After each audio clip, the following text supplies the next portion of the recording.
to our webinar, Hello, welcome to our webinar, Library Love for Library Reads. I'm Susan Maguire, Senior Editor, Collection Management and Library Outreach for Adult Books here at Booklist. Before we begin, I'd like to go over some technical details. Links to today's slide presentation and title list were included in the reminder email you received from Zoom 1 hour ago. To download them, please open that email, scroll to the bottom, and click on the links located there.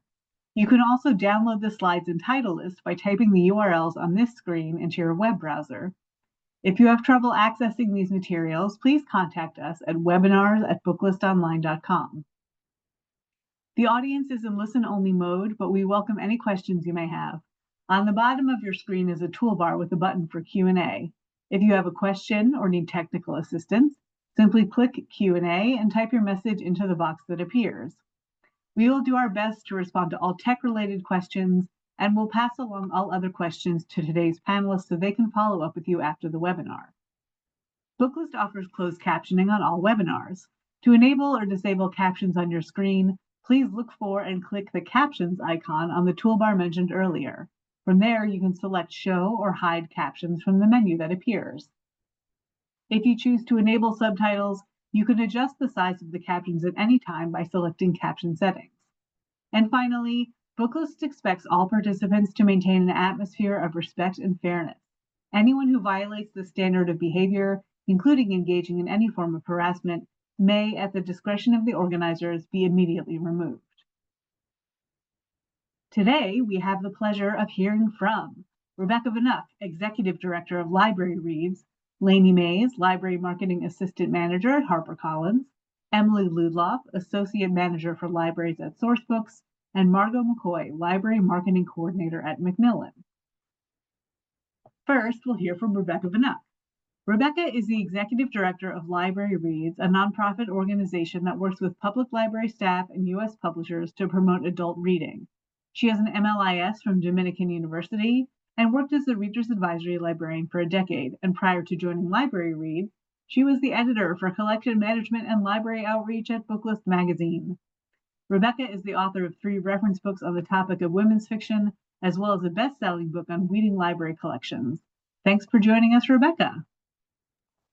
Well, thank you so much for having me. This is always one of my favorite webinars of the year, or twice a year we do it really, which is great because you can never get enough library reads. So I am just here today to spend a short amount of time telling everyone about LibraryReads and going through some quick details on how you can get involved with us. And then we will get right into the best part of the webinar, which is learning about all of the books you can vote for. LibraryReads is a registered 501c6 nonprofit organization, and our mission is to connect adults with books that library staff across the country read and recommend. We also do free training and events for library staff centered on Reader's Advisory for adult patrons. Next slide. LibraryReads advocates for adult books of all types, fiction and nonfiction, so please vote for your favorites every month. Anyone who works in a public library in the US is eligible to vote. It doesn't matter what your job is or your title, as long as you read adult books and love to share recommendations. The only requirement is that you need to be signed up for NetGalley or Edelweiss, or both, as working in a public library. Next slide. So why should you become involved with LibraryReads? Reader's Advisory. 10 more books you can pretend that you've read. Book group possibilities. Lots of LibraryReads blurbs point out great book club choices. And we also have an archive on our website. We have been around for 12 years at this point, and I anticipate by the end of 2025, we are going to have 2,000 titles in our sortable spreadsheet archive. And what's great about that is you can sort by a number of different things, and one of them is there is a column where we have marked off books that we would recommend as good book club choices. I always like to make sure people know about that. You can also use our online content for your library's website and your social media. For collection development, you can check our list against your orders to add more great books to your collection. Baker & Taylor offers a pre-filled list every month of the LibraryReads titles. We're working on getting Ingram to do the same. Midwest Tape publishes the list in their catalog. It's a great way to become familiar with new books and authors that are getting attention. Next slide. So we say this all the time, but we truly believe our list is really great for filling your brain full of books. Let's face it, most of your patrons think that you've read every book on the shelves, so let's keep the mystery alive, shall we? Using our monthly list, you can increase your familiarity with publishers. It quickly becomes who publishes which kinds of titles.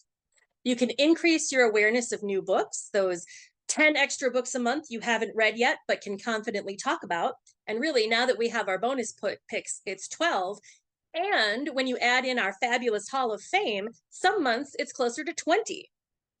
It becomes obvious what kind of books are trending throughout the year, and you can enhance your reader's advisory skills by helping you practice looking for appeal factors and read-alikes. Next slide. Our list comes out monthly on the 15th, and we publish the list on our website along with a link to the printable PDF flyer to use in your library for display or handout purposes. You do the voting, we collect the votes via NetGalley and Edelweiss, and the top vote getter becomes the #1 pick. It is a top 10 list every month with a variety of genres. And like I just mentioned, we also have 2 bonus picks, 1 fiction book that our board really enjoyed, and 1 nonfiction pick so that we get nonfiction on the list every month. And then we have our Hall of Fame. If you're a regular Library Reads user, you're familiar with the fabulous annotations that appear on the list every month. I always like to point out, anyone who votes has the opportunity to write an accompanying annotation. We know that many people use Edelweiss and NetGalley to keep track of what they're reading, and so maybe you're writing annotations just for yourselves. That's perfectly fine too, but I really like to encourage people, go ahead, take that opportunity to write an annotation, and maybe we'll select it for inclusion on the list. You don't have to submit an annotation with your vote, but we absolutely appreciate it when you do. It is really what makes our list so special. We get a report of all of the annotations that come along with the votes, and I quite literally spend an entire day each month hand picking those annotations for every list. It's one of the best parts of my job, honestly. It's almost as fun as reading the books themselves, as reading what everybody had to say about them. I get everybody's great suggestions. Next slide. And here's an example of one of those annotations. So Heart the Lover was our September top pick, and you can see how easy it is to get to know this book without even reading it first.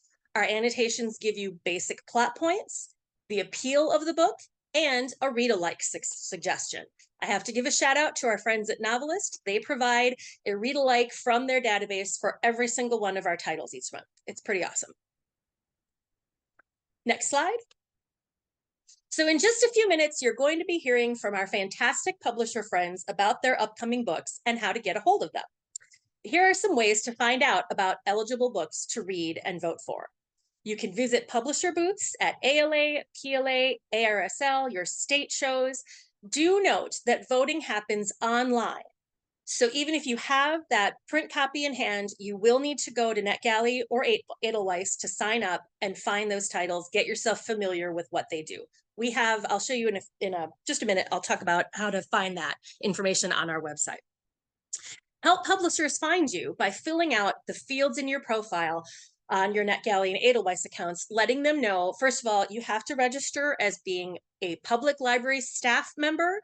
That is what gives you the pop-up buttons to allow your reviews and your votes. And if you put a little note in there, you use your account to contribute to LibraryReads, that helps them get to know you and helps them, you may even get whitelisted so you don't even have to request books anymore. As you'll see from today's program, many publishers have staff devoted to library outreach, and these are great people to contact when there are specific books or specific authors that you want. Their newsletters often have links to the digital ARCs frequently offered via free industry email newsletters, which is a great way to stay on top of the publishing trends. It's also kind of like a one-click shop. You're going to hear about all these books today. I guarantee if you sign up for their email newsletter lists, then you will start getting automatic download links right in your email box, which could not make it more easy. It's really wonderful. I do want to make a note. I have a little mistake there on the slide, the galley chats that we love to participate in happen on Blue Sky now, not Twitter.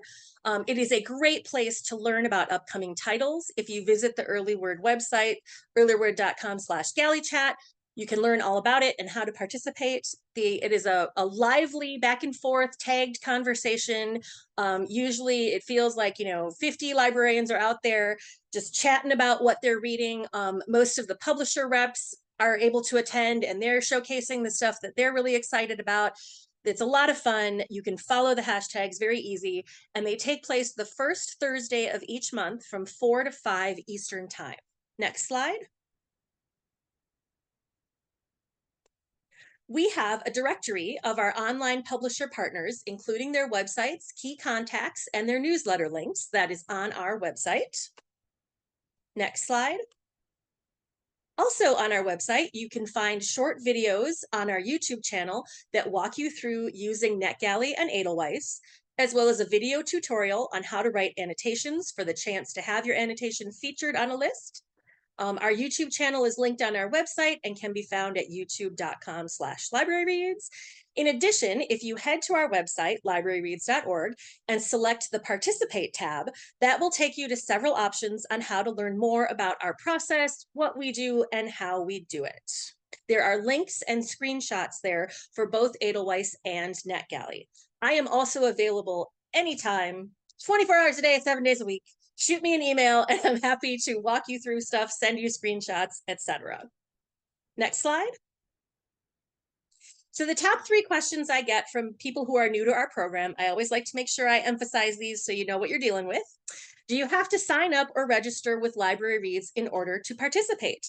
No, as a matter of fact, you might not know it, but just by virtue of working in a public library in the US, you are already a member of LibraryReads. We've got you. The only thing you have to register for is either Edelweiss or NetGalley, and that is what allows you to access the free reader copies and place your votes. So does LibraryReads send out books? No. Voters access those titles on Edelweiss and NetGalley, and you can access print ARCs by contacting our library marketing partners. Does it cost you anything or your library anything to participate? Never. We are generously supported through our publisher friends. We thank them so much. We are also grateful to Edelweiss and NetGalley, who allow us the vote data without charge. That's really, really great of them, and they've done it for 12 years, and we're so happy about that. So we are really a kind of a bare bones little organization. We exist just to help you guys out. All of the materials on our website are free to any user. There will never be a charge for that, and there is no charge associated with using Edelweiss or NetGalley. So that's it from me. Please feel free to contact us at any time with questions. Check out our website for more information. And now I'm going to let our fantastic publisher partners tell you what you're going to be voting for next in the upcoming months. Thanks so much for having me. Thank you so much, Rebecca. Next, we'll hear from our first publisher partner, Lainey Mays. Lainey is the Library Marketing Assistant Manager at HarperCollins Publishers. She produces their monthly video series, which brings librarians and great books together through interviews with authors, conversations with editors, and presentations of upcoming books. Her job allows her to hang out with librarians all day and talk about books. Can life get much better than that? Thanks for being here today, Lainey. Thank you. I'm so excited to be here. I love doing this webinar because we are such big fans of LibraryReads and everything it stands for. And I want to say how great Rebecca is and how, yes, always available, always accessible. So greatest resource there. And I just want to also say that we do auto approve. That came up earlier, and you can email me. My email's on the screen. Let me know. Tell me what Edelweiss or NetGalley, what you use, and what email is associated. And you work at a library, we'll get you all set up. You can start voting today after you see all these great books. And I do want to note that sorry, you can go to the next slide. So on the bottom, we have the LibraryReads votes due marked at the bottom, so you can see that. Also, if you see those little Edelweiss NetGalley badges beside the metadata there, they're available. All these books that I'm going to really dive into are all available to read now. So they're available to download automatically. So that's a little bit of a key. And I also am going to mention Writers to Watch, which is our monthly author program. So if that comes up, just know that's a monthly program with 4 authors, live, virtual. So you can find out more on librarylovefest.com, and you can sign up for our newsletter, because the fun thing is, after every Library Reads list comes out, we're so excited to hear, we ask authors to send a thank you audio. So you can see those and hear directly from them if they made the list. Okay, now the titles. I have a lot of titles to get through. If I don't get through everything, you have the slides. But first, I want to talk Willie Bloughton, The Left and the Lucky. No secret that our team is obsessed with Willie Bloughton. I love all of his work. He just recently had an adaptation of The Night Always Comes, his book 2 books ago, and it was a movie on Netflix. He just really captures down on their luck characters, outcast characters, and shows them a lot of compassion. His books are really, this one's no different. The cry count for this one for me is 2. The characters are so great. It's a relationship between a workaholic house painter in his early 40s, Eddie, and the youngest son of a woman, 8-year-old Russell, who lives next door. And we see all the people in both of their lives. Eddie gives Russell a safe space to be himself and learn that the world is not all continuously cruel. And just do yourself a favor and read this book. There's a dog. I don't know what else I can say. And then go back and read his other stuff, because his books are just so special. I could spend the whole webinar talking about Willie Bloughton, but I won't. And next slide is going to be the best little motel in Texas. Lila Lane is a pen name for Sonia Hartle, who's done several rom-coms, YA books. And this is about Cordelia West, who enjoys a simple, respectable life in Dallas, kind of forgetting her hometown. She gets a call. Her great aunt Penelope has passed away, naming Cordelia the sole heir to the Chickadee Motel. She has no memory of this hotel, this aunt, no interest in it, but it stipulates that the motel can't be sold until its residents leave or pass away. So she reluctantly heads back to Sarsaparilla Falls to figure out who's living in this motel and how to get them out. But she's surprised when she finds it's not a motel. It's actually a brothel housing 3 women in their 60s, known as the Chicks. She doesn't want to be a hotel manager, but she just can't sell it, the only home they've known. And now the pastor is found poisoned in one of the beds. So things are heating up, and then the pastor's obnoxiously attractive son, Archer, who was also her childhood nemesis, comes onto the scene. And I'll leave it to the author's Instagram post. They said, "I loved every minute of writing this book about an anxious bisexual librarian who inherits a motel that turns out to be a brothel for working gals in their 60s. It's pure joy and Texas charm wrapped up in a fun mystery." Perfect mashup. Next is The Murder at World's End by Ross Montgomery. Also, this is an adult debut, something different for this author. This is a award-winning children's book author. It's delightful. It's kind of Knives Out meets Downton Abbey. You heard that correctly. And it's about a unlikely duo of an underbutler and a potty-mouthed 80-year-old who help solve a murder under the 1910 sky of Halley's Comet. So in Cornwall in 1910, they're on a remote island. The Viscount of Tythe Hall has absorbed this preparation for the end of the world, the apocalypse under Halley's Comet, which was a real fear. And the book actually includes 11 newspaper clippings from the passing of the comet and the hysteria that it provoked. And the hall is sealed top to bottom. No one can get out. And by morning, we find the Viscount dead, sealed in a study, murdered by his own ancestral crossbow. A little clue joke for you. But all eyes turn to Stephen Pike, the newest under butler. He has an unlikely ally, Miss Decima Stockingham, a foul-mouthed, sharp as a tack 80-year-old family matriarch. And she is so, the funniest parts of these books are she doesn't hold back and she just tells people how it is. It's kind of refreshing.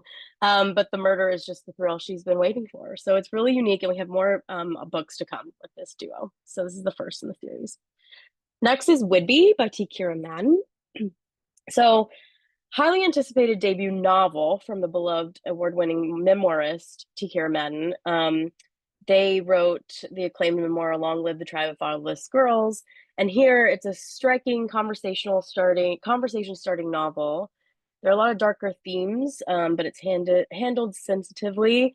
It's breathtaking. It's about a girl, Birdie Chang, who randomly chooses Whidbey Island off the Seattle coast to make a desperate escape from the headlines back home and her concerned girlfriend's eyes, and from Calvin, this man who has abused her as a child and who has now resurfaced.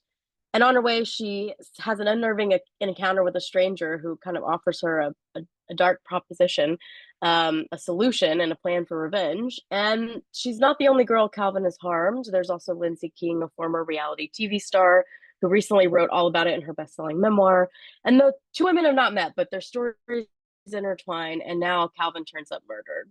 So each woman is on a desperate search for answers, a complex whodunit told from alternating views, exploring the reach of violence and our flawed system of incarceration and rehabilitation. It's not a true thriller, but it's a suspenseful read. It leaves you breathless, and it kind of reminds me of the read of like My Dark Vanessa or Notes on an Execution, both by the same editor. So that's kind of funny. But it's that beautiful lyrical read that has this kind of thrilling element in there as well. I'm hoping to see really good things for this one. It's a lot of buzz internally. And there's a great behind the book on Edelweiss if you have a chance to read it. Next is How to Survive in the Woods by Kat Rosenfeld. So this is a survival story set in Maine's 100-mile wilderness, which is the last stretch of the Appalachian Trail. It's treacherous and not for the faint of heart. It follows Emma Sharp, whose father is a survivalist, or most people would call him a doomsday prepper.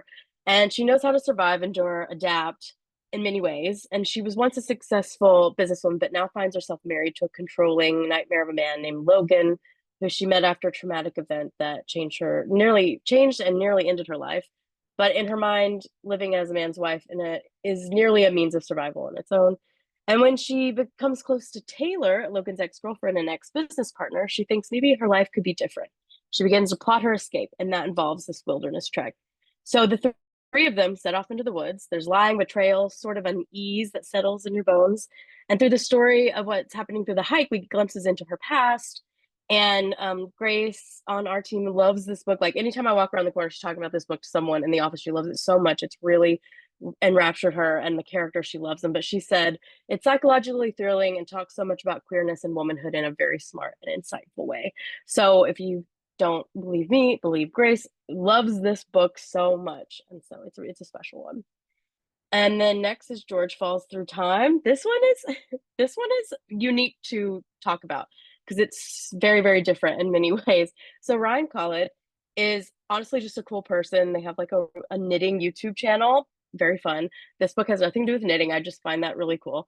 So this is original. It will sweep you away. It's genre bending. It's a love story about a man who, in a moment of extreme stress, travels to the year 1300, where his modern problems were replaced by medieval brutalities. A confessional queer romance, a swords and sorcery soap opera, paradox embracing reimagining of the legend of St. George and the Dragon. And the editor said the following statement at launch, and everyone in the room kind of had those like the representation of the heart emoji eyes, like that's what they had. And I have permission to read it because I just think it's so good. So they said, I feel a little like SNL Stefan talking about this because it really does have everything. 1, a dead cell phone sold for parts in the year 1300. 2, a narrative voice that will have your eye racing down the page. 3, a king with a prized plastic bottle of Diet Coke. 4, an extremely dangerous Cheshire cat-like dragon. 5, a huge, sweet love story underneath it all. It's for anyone who thinks falling through hundreds of years and landing on your ass in a barren field sounds actually pretty good right now. I love that, the way they said that, and I just have to read it because I can't say it any better than that. So it's Madeline Miller meets Monty Python, Arthur Less met even more lost, and we have really great quotes from Stephen Rowley and Gerard Conley. So this is a really fun one. Next, we have The Ending Writes Itself.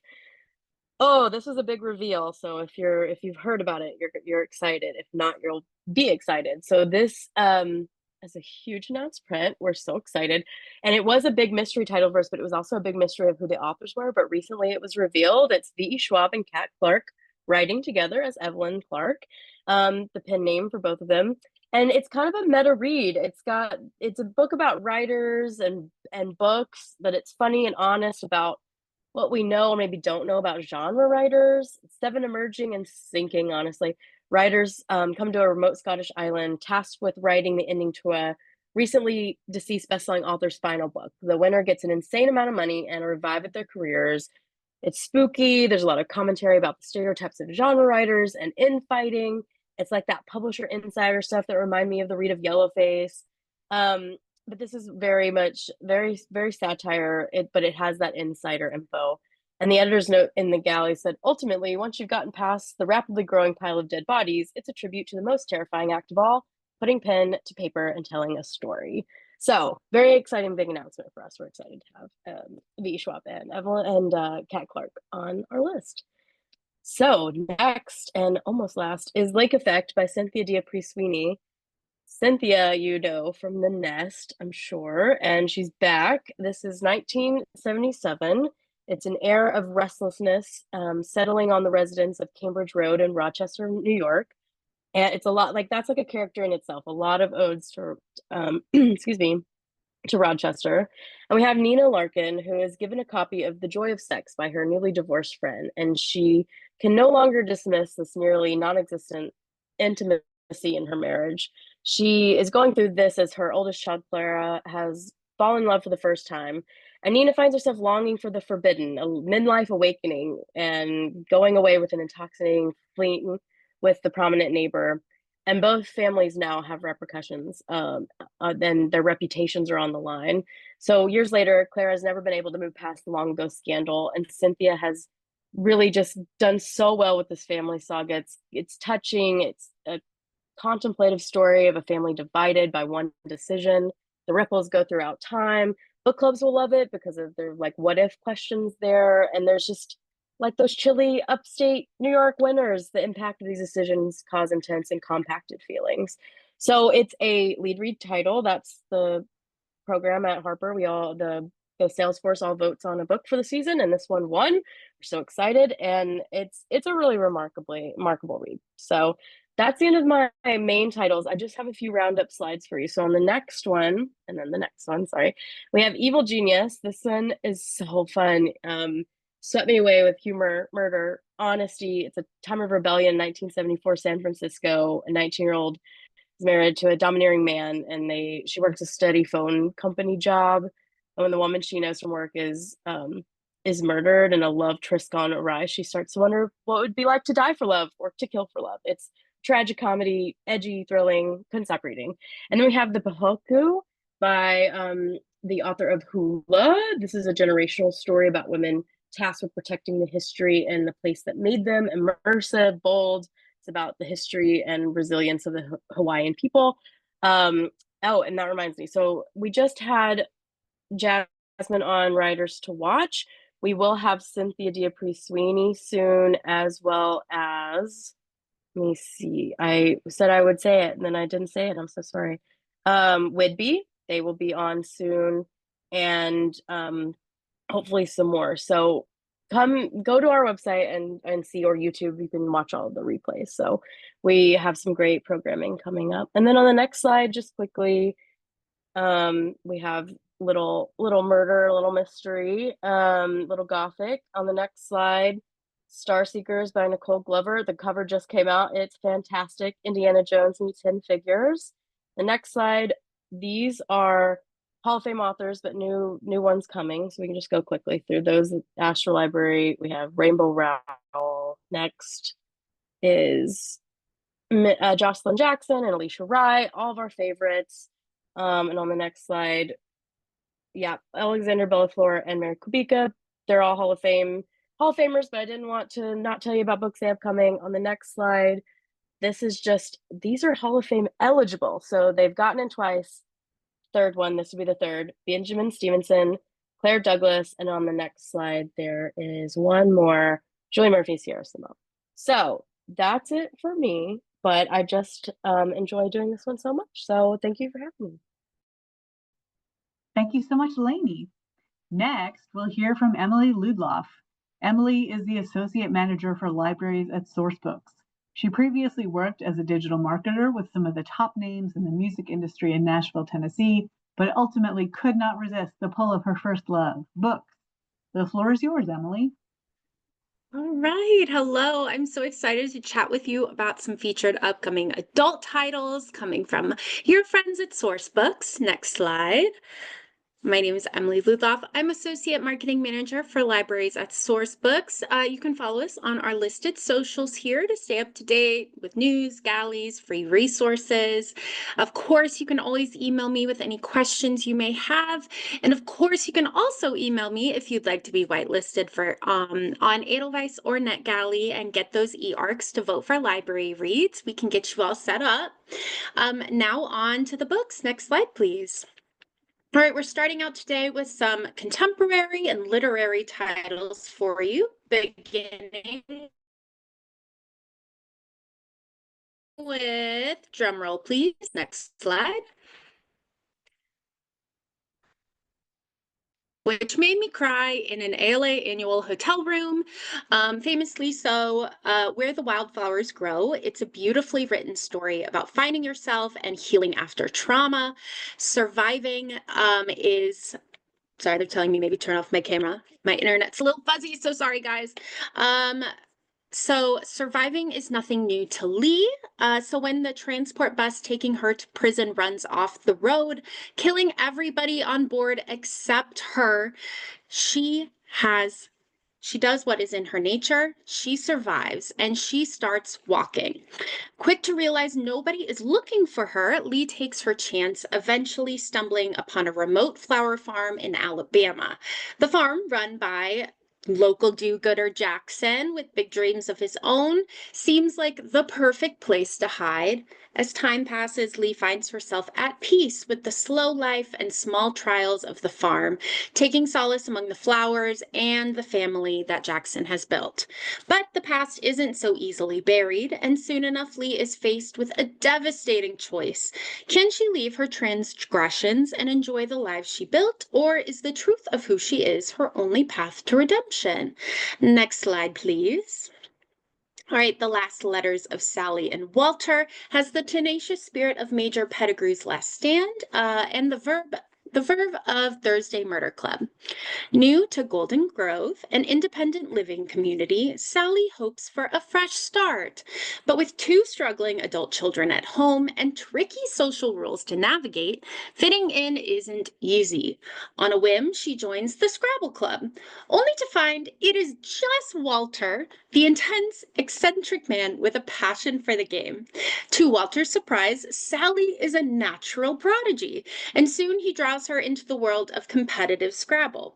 As their bonds deepen, long-buried truths come to life, inspiring both Sally and Walter to rewrite their stories and embrace love and second chances.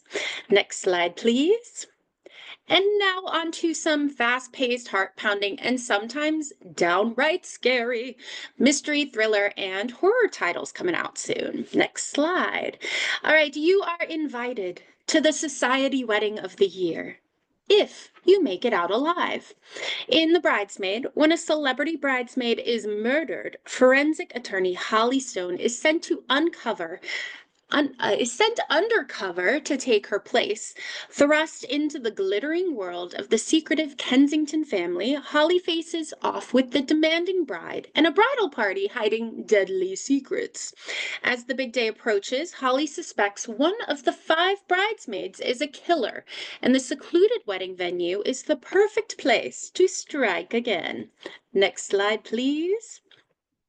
New York Times bestselling author Sophie Hannah spins a delightful web of family rivalry, wild road trip adventure, and, of course, humankind's deep love of dogs in No One Would Do What the Lamberts Have Done. It is a fascinating, twisty tale of suspense that is wholly unique, unexpectedly heartwarming, and will keep you hooked until the very last page. When the police knock, Sally Lambert's world collapses. A neighbor's grudge sparks an accusation that threatens her family, and more importantly, their beloved dog, Champ. He is not just a pet, he is family. I know you guys understand this. Trapped in a nightmare, the Lamberts face an impossible choice: stay and lose everything, or run to protect what matters most. Most families wouldn't risk it all, but the Lamberts aren't most families, and they're willing to go farther than anyone ever has. Next slide, please. All right, an arcane inheritance. It is a modern day dark academia speculative fantasy with a little romantic twist. This is perfect for fans of Babel and a deadly education. We follow Ellery Morgan, who is determined to earn her place at Warren University, which is a prestigious school steeped in eerie rumors and occult secrets. But strange deja vu starts happening, and she discovers a tattoo on the back of her neck saying one word, remember, and it is written in her own handwriting. And Ellery soon begins to realize that this isn't her first time at Warren University. She has been trapped in a repeating illusion for 3 years. Her only ally is Hudson Graves, an infuriating legacy student who shares her distrust of the school. As they together unravel Warren's dark magic and hidden history, powerful enemies close in. With time running out and Hudson's secrets threatening everything, Ellery must uncover who's controlling her mind before she forgets herself again. Next slide, please. All right, All the Little Houses is a new Southern thriller by the author of the hit Netflix series, The Hunting Wives. If you guys have not watched this yet, it is truly a wild time. Highly recommend. But in All the Little Houses, it is the mid-1980s, and we are in the tiny town of Longview, Texas. And this story revolves around the powerful Anderson family. Blonde, beautiful, and ruthlessly ambitious, Carly clawed her way to the top and will never let anyone stand in her way. But when the Swift family moves in, their back-to-nature charm captivates Longview, threatening everything Carly has built. Determined to protect her empire, Carly launches a campaign to destroy them. And yet, in her relentless drive to hold power, she begins spinning a web that could ensnare her own family. All right, next slide. If you are a fan of Tana French or Frida McFadden, Imposter is the book for you. It follows Dr. Alexander Gregory, who is a psychologist recovering from the collapse of a prestigious criminal profiling unit. He wants nothing more than a quiet life, to retire, just to live it out. But he has a rare ability to understand the minds of violent offenders, and this makes him hard to ignore, especially when a small town in Ireland's hills is shaken by a brutal murder. He is reluctantly pulled into the case, and soon Gregory finds himself confronting not only a cunning predator, but the dark corners of his own mind. Next slide, please. All right, And the Sea Gave Up the Dead is a new LGBTQ plus horror from the author of Let Him In, which was a Library Reads pick. And this one follows Morwena, who has avoided her family's crumbling seaside chateau for years, ever since her uncle mysteriously vanished and her Aunt Bethan was left behind, wasting away under suspicion. The locals whisper that Bethan is guilty, but Morwana knows grief isn't the only thing consuming her.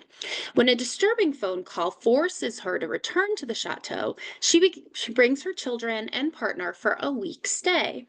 But the house has a dark memory, and the village remembers who died there and what came back. As the chateau begins to change her family, Morwana must face the truth before something ancient and evil arises again. All right, next slide, please. All right, changing course a little bit, we're going to move into some swoony and searing romances. Next slide, please. To one of my personal favorites, Thrown in the Dark. It is a fun fantasy. This is perfect for fans of Assistant to the Villain and even The Princess Bride. So, with a demon for a father, Damien's destiny could be nothing short of nefarious. All it will take to solidify world domination is the completion of his most vicious spell yet. But then, a tiny yet troublesome thief, calling herself Amma, completely upsets Damien's malevolent plans when she mistakenly gets chained to his side through magic. Forced to drag her across the realm on his unholy crusade, Damien knows that killing her would fix things, but the nauseatingly sweet Amma somehow begins to prove herself useful. And Worse yet, she then proves herself the source of something even more sinister to Damien. Feelings. I hate when that happens. Next slide, please. Your Knife, My Heart is an inviting, suspenseful, dark military romance set inside an elite special ops squad. Cameron Mortem has a problem. He cannot stop killing his partners. An experimental drug has left him unstable, forcing his return to the Undertrials, a brutal boot camp for the strong and merciless. His one directive: don't kill the new girl, whose name is Emery Maves, who narrowly escapes execution for her own violent crimes, only to be thrust into the same savage world. Assigned to Cameron, she must endure both the trials and his volatile nature, yet beneath Cameron's madness lies an allure she can't quite ignore. Their bond, chaotic, dangerous, and intoxicating, may save them both or destroy them. Next slide, please. And now, the book all of us internally at Sourcebooks are absolutely obsessed with, The Wolf King. This is a thrilling, delicious romantasy for fans of forbidden love, enemies to lovers, and love triangles. I also want to add, if you are an Outlander fan or if you love Twilight, this is perfect for you. On the eve of her arranged marriage, Princess Aurora risks everything to spare a young werewolf in a brutal dogfight. Her mercy draws the attention of a powerful alpha and sets her fate on a new path. That same night, he escapes and kidnaps her, carrying her north to the rugged lands where rival wolf clans are uniting against the humans. To him, Aurora is the key to winning the war. But as battle lines blur, so does the line between enemy and desire. Aurora begins to see that not all wolves are monsters, while the alpha realizes she's in danger from enemies and those closest to him. Next slide, please. All right, Tender Cruelty is the long-awaited Greek mythology retelling of Zeus and Hera from the beloved best-selling author Katie Robert. Hera, consumed by hatred, is determined to see Zeus dead, even if it costs her soul. But when the first wave of battle forces them to fight side by side, their enmity transforms into something dangerous, passionate, and impossible to ignore. Next slide, please. All right, Across the Vanishing Sky is a heart-stopping small-town romance and the first in a brand new series. Braden Winslow has finally returned to Starlight Grove, a town that stole everything, including her best friend, who vanished without a trace. She never expected Dex Archer, her brooding nature with a violent family legacy, to be so protective of her, but as she starts to search for answers about her best friend's missing case, he is the only ally in this small town. Someone wants her silenced, and Dex may be her only chance to survive. Next slide, please. All right, and finally, we're going to finish out with a couple nonfiction. Next slide. 16 Strangers, a house built for manipulation, paranoia, and power plays, watched by cameras, judged by millions. Welcome to Big Brother. Behind the Mirror peels back the layers of the franchise Big Brother, uncovering how it reshapes society's views on power, identity, and ourselves. And next slide, please. All right, Bottom Shelf is for readers of Pappyland and the Billionaire's Vinegar. It blends bourbon history and precipitory journalism to uncover one of the industry's greatest mysteries, how a once beloved legacy brand fell from grace. Alongside, Minnick shares his powerful personal story, how bourbon, taste, and community pulled him back from despair and gave him a reason to live. Next slide, please. I am going to go very fast. In North of Ordinary, Sue Aikens, the star of the long-running National Geographic show Life Below Zero, shares her extraordinary story of survival, not just in the wild, but in life. From battling rogue bears to enduring white blizzards, her memoir is a fierce, inspiring testament to resilience, self-reliance, and carving a life on your own terms. Next slide, please. And that is all I have for you today. Thank you for letting me be here and talk to you. My email's right here if you want to reach out to me with any questions you may have. And please don't forget to vote for Library Reads. Thank you so much. Thank you so much, Emily. Finally, we will hear from Margot McCoy. Margot is the library marketing coordinator at Macmillan. After graduating from the University of Central Florida with a double major in writing and rhetoric and advertising public relations, she attended the Columbia Publishing course. In 2021, she started working at Macmillan as an assistant for the library marketing, academic marketing, and wholesale teams. She then spent 2 years as the coordinator for the academic marketing team and is now back on the library side. Her favorite genres include literary fiction, mysteries, thrillers, and fantasies. Born and raised in Florida, she now lives in New York. Thanks for joining us, Margot. Hello. Hi, everyone. My name is Margot, and I'm with Macmillan. On the screen is all of the ways that you can get in touch with us online. Please feel free to reach out if you have any questions about any of the books that I'm talking about today. Next slide. And many of the titles that we'll be talking about today already are or will be available to read on Edelweiss. So if you are not already whitelisted for automatic downloads, just send us an email at the email on the screen, and we will get you all set up. Next slide. And please feel free to join us on Mondays at 4 p.m. for our Happy Half Hour series, where we talk about all of the upcoming books we're excited about. Next slide. And be sure to check out our big book club resource guide, where you can stay up to date with book club news, sweepstakes, discussion guides, and more. And now on to the books. All right, first up, we have Meet the Newmans. This is Jennifer Niven's adult debut. For 2 decades, Dell and Dina Newman and their sons have been America's favorite family. Millions tune in to watch them play flawless versions of themselves, but their ratings are falling. When Dell gets in a mysterious car accident, Dina hires a reporter to help her write the final episode, but they have wildly different perspectives about what it means to be a woman and a family.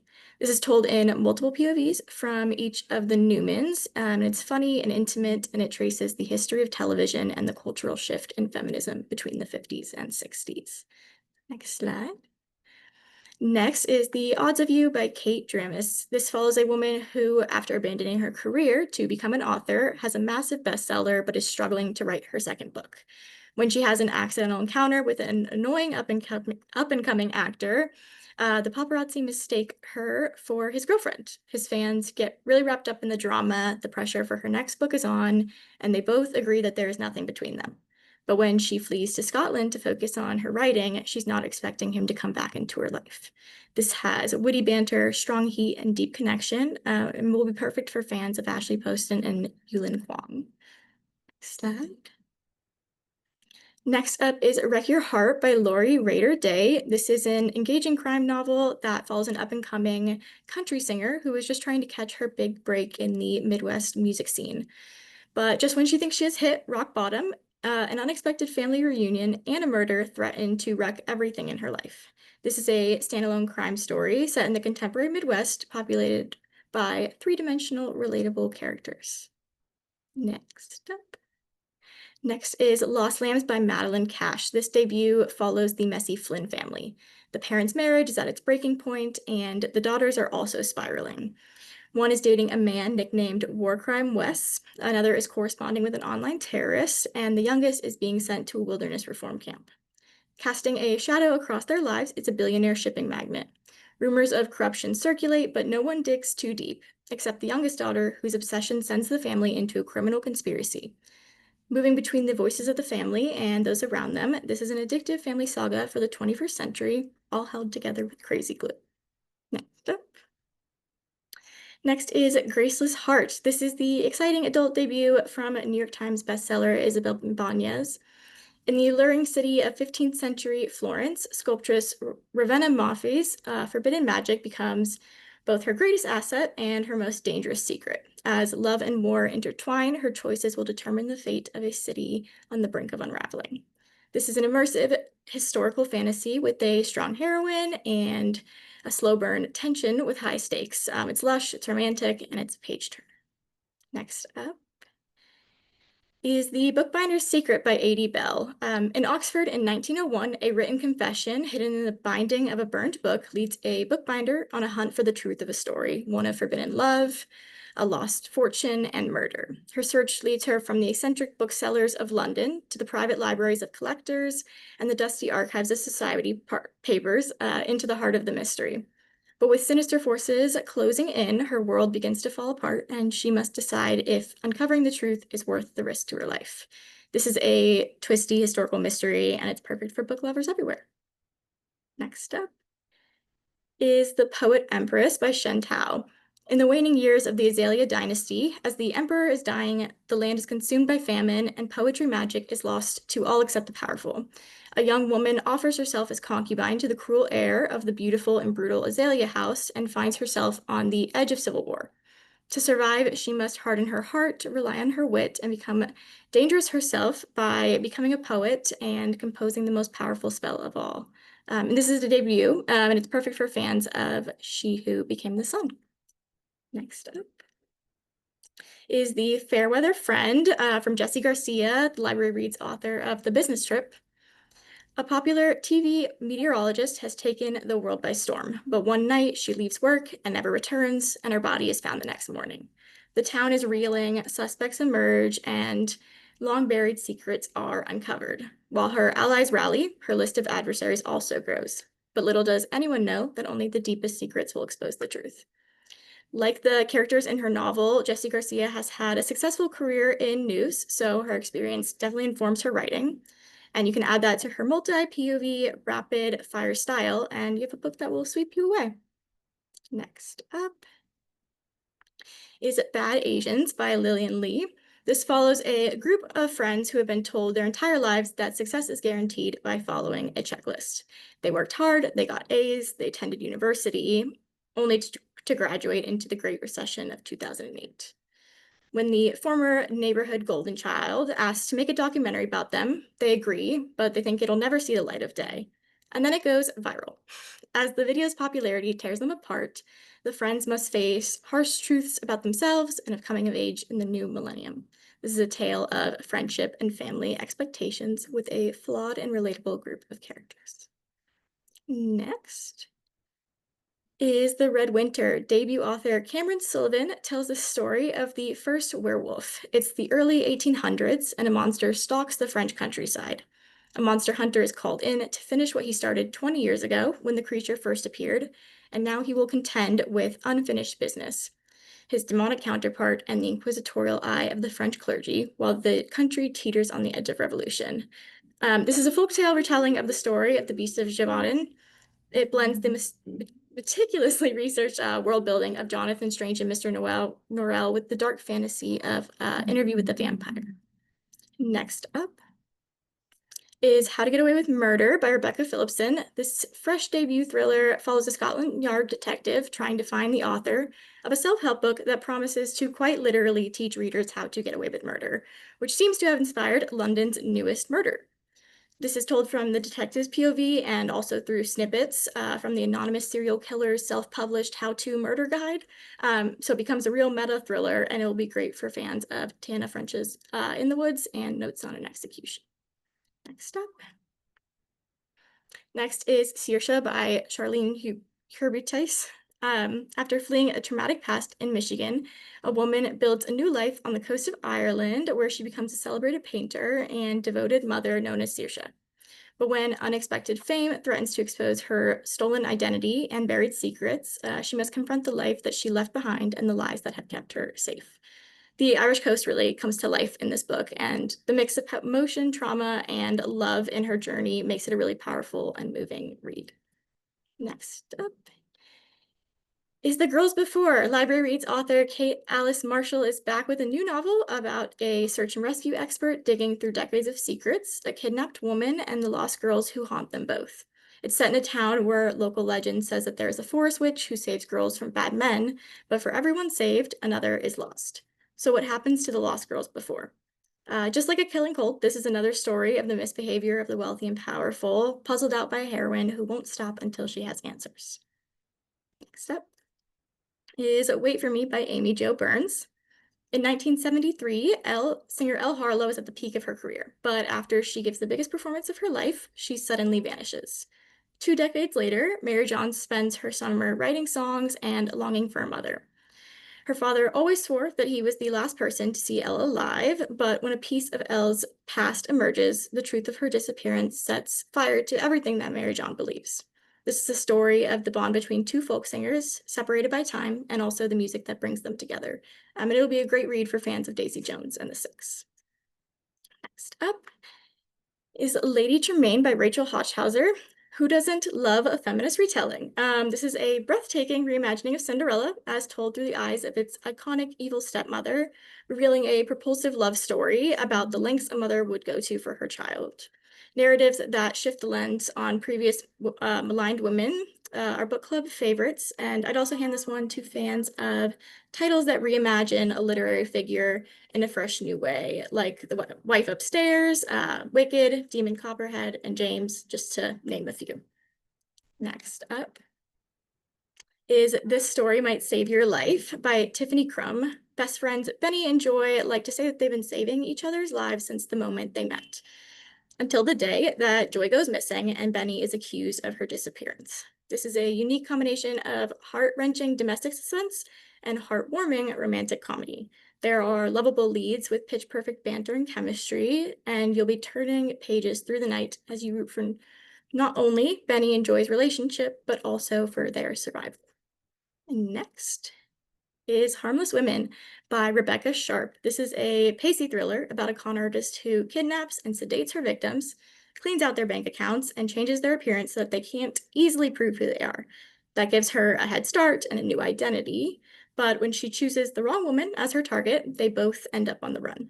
It's kind of like Thelma and Louise mixed with the pulse-pounding survival story of Bright Young Women, the cat and mouse chase of Stone Cold Fox, and the high-stakes scams of You Can Trust Me. Next up is The Subtle Art of Folding Space. John Chu is an established name in short-form science fiction, and his stories have been nominated for and won Hugo and Nebula Awards. This is his full-length debut that richly combines everything everywhere all at once and Charles Yu's How to Live Safely in a Science Fictional Universe. As the universe falls apart, a woman must confront her mother's legacy and overcome her family's generational trauma while trying to fix the bugs in the physics of this universe. This book weaves together family dynamics and trauma against the backdrop of quantum physics and food, and will be a lot of fun for fans of Dark Matter or Marvel's Loki show. Next up is Love by the Book by Jessica George. The author of Mom May returns with a funny, moving story about the friendship between two women at a crossroads in their 30s. It asks the question, what if female friendship was given the rom-com treatment? Remy is a successful debut novelist, but she's lost her creative inspiration and her friends as they've moved on with their lives. Simone, a successful kindergarten teacher with a lucrative side hustle, becomes isolated when her family discovers the true nature of her work. When they run into each other at a bookstore, their prickliness soon leads to friendship. Despite their secrets, they may be the missing piece that each other needs. This is a novel that explores the restorative power of female friendship and platonic love, and tackles issues like mental health, familial duty, and female sexuality. And last but not least, we have Morsel by Carter Keene. This is a delicious folk horror novella, perfect for fans of T. Kingfisher, Cassandra Caw, and Paul Tremblay. A woman determined to climb the corporate ladder takes an assignment in rural Ohio and finds herself stranded in the middle of nowhere with a sabotaged truck, a dog that she is determined to protect, and something stalking her through the woods. If she can't escape, she will find out that her job isn't the only thing that wants to eat her alive. This tackles timely social issues such as anti-capitalism, the burden of generational poverty, and the cult of toxic positivity. Readers who loved Parasite, Ready or Not, and The Menu, or who are looking for their next Eat the Rich fantasy will devour this. Next slide. And that is it from me. Please reach out if you have any questions, and I hope you've enjoyed all of the books. Thanks, everyone. Thank you so much, Margot. And a big thank you to all of today's presenters. Tomorrow, all attendees will receive an email containing links to today's slide presentation, title list, and certificate of completion, and video recording. For more about Booklist webinars, be sure to visit booklistonline.com/webinars, where you can view archives of past webinars and register for upcoming ones like those you see here. You can also find out about the latest webinars on our social channels. Visit us on Instagram, Facebook, LinkedIn, and now Blue Sky. Going to AASL in St. Louis? Swing by the Booklist booth number 214 and say hi. We'll have free copies of our latest magazines, buttons, fortune tellers, and our popular reader recommendation wheel and book giveaways. Hope to see you there. Thank you for joining us for today's webinar. One more huge thank you to our panelists, our partner LibraryReads, and to our sponsors, Sourcebooks, HarperCollins, and Macmillan. This concludes today's webinar. See you next time.